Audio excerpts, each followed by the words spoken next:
You're probably asking yourself, why haven't I seen any super sweet fishing videos on Winnesota fishing lately? Well, I've been working on a little cabin project lately, and, well, take a look. So this is the cabin. Basically, it's in the state when we bought it. It's stained a dark color. You can see, I don't know if you can see very well, but the eaves are pretty rotten.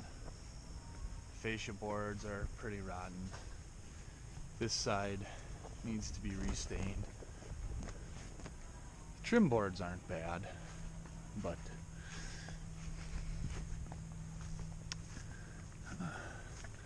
spent the afternoon pressure washing the two sides of the cabin just to get the dirt off the sides that are stained. Here I tried a stripper, a chemical stripper that didn't really work.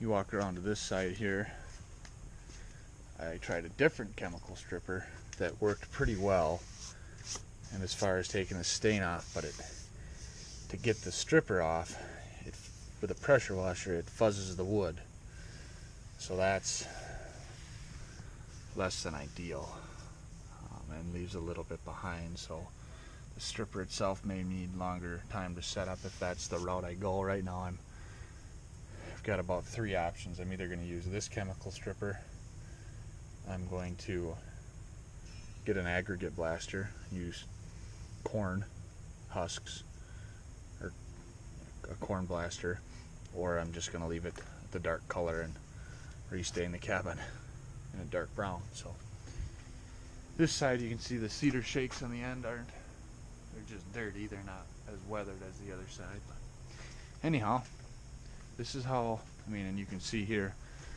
this is the line of the dirt where I pressure washed up to. The logs were fairly dirty. It's needs some attention, to say the least, so hopefully we get to it. So it's been about 3 weeks since we took a look at the cabin. As you saw, the chemical strippers just didn't do the job the way we wanted it to. I couldn't get the equipment out here I needed to use an aggregate blaster, either crushed glass or corn cob or walnut or all the other different stuff that you can do for aggregate blasting. I tried some palm sanders, tried wire wheel cut brushes, other wire wheels.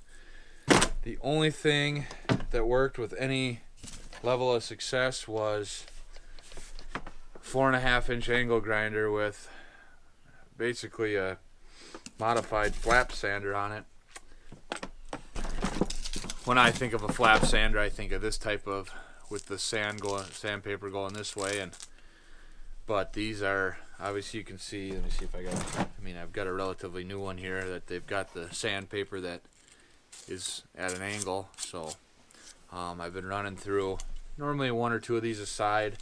When I say call this the most efficient way, take that with a grain of salt, because it still takes about, 9 to 10 hours to do one side of the cabin. Obviously it's a 4-sided cabin, so I'm looking upwards of 40 hours of work just to get it sanded. That's not even counting any staining or touch-up stuff, or trim work. But anyways, I'm back here today. I've got 2 sides done. I'm gonna get cracking on the 3rd side here. Stay tuned.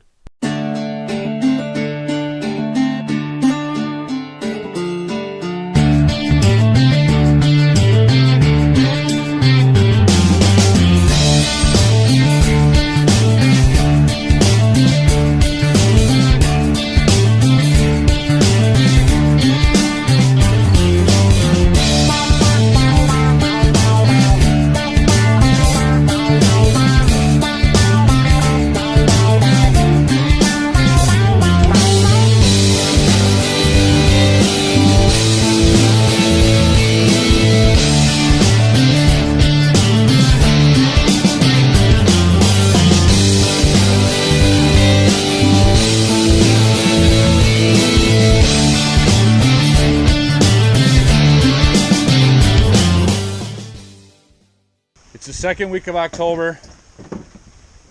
I got about 45 to 50 hours into sanding, but you can see finally got the whole cabin sanded. Took a ton of work, and we came up here this week with the thought of putting a new deck on. That we got our new deck boards all thrown on here, looking good, nice, just how we want them.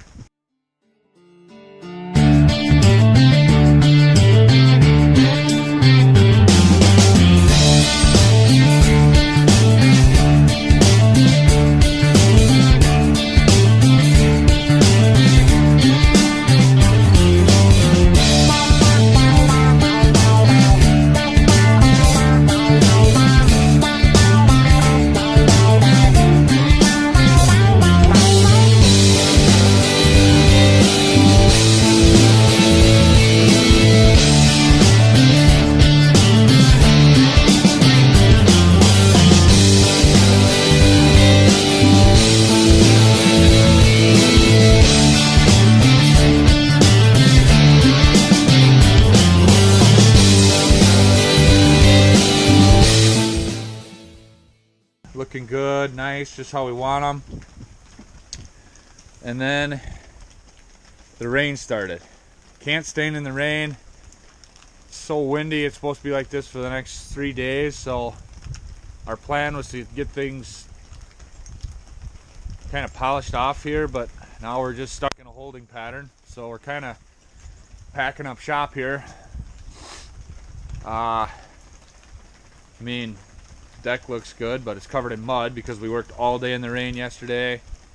Cabin is, I mean, ready for stain to be chinked, but Mother Nature says, not this week, boys, not this week. So gonna let her hang for another week, which I hate to do, but such is life, I guess. We were supposed to be finishing the cabin this weekend, or today really, but we got rained out the last few days, and now today it was about 23, 24 degrees, so that's way too cold to apply stain. So we throttled up on the cold weather gear and we came out to a little local lake, try to catch some fish before we get back to the cabin restoration. So stay tuned and see what we can get into. And we got our first fish of the afternoon, or morning I should say. Hopefully it ain't the biggest one we catch today, or the only one we catch today, but it's a good start. I got one. Oh, he's got one.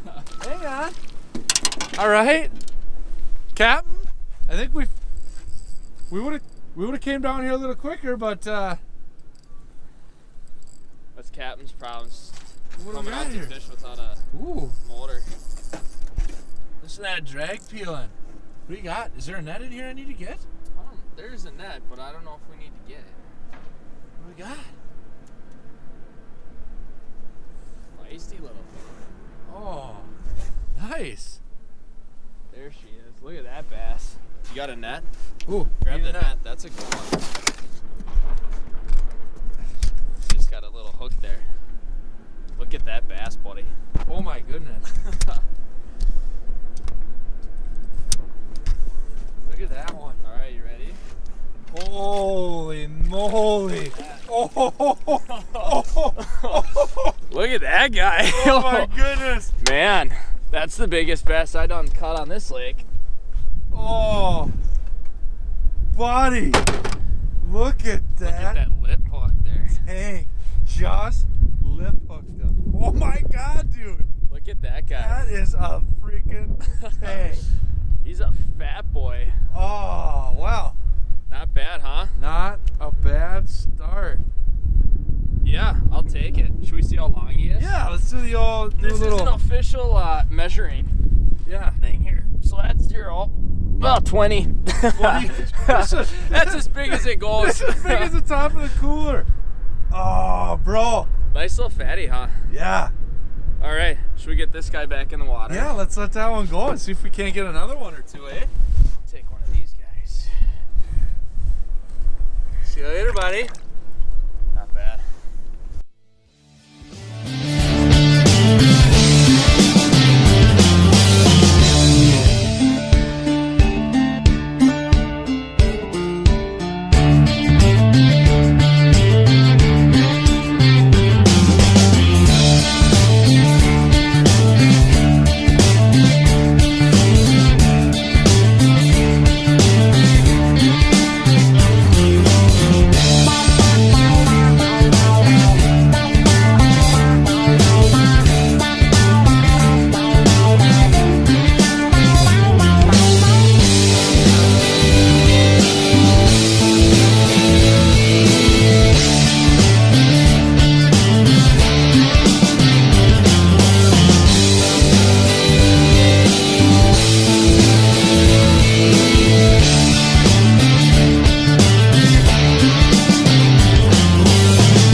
leave it to the walleye king of the state to come over and Didn't get the hook set. man. A rough start with the no motor, and then came out, a bunch of bass and northerns, and right here in the middle of the day, hook into a nice little walleye there, probably a 19, 20 incher. So that's what I've been up to. But fall's finally here. Hopefully we get the stain on the cabin here in the next few days, and we get back to some fishing because it's going to be getting good, I have a feeling. So stay tuned.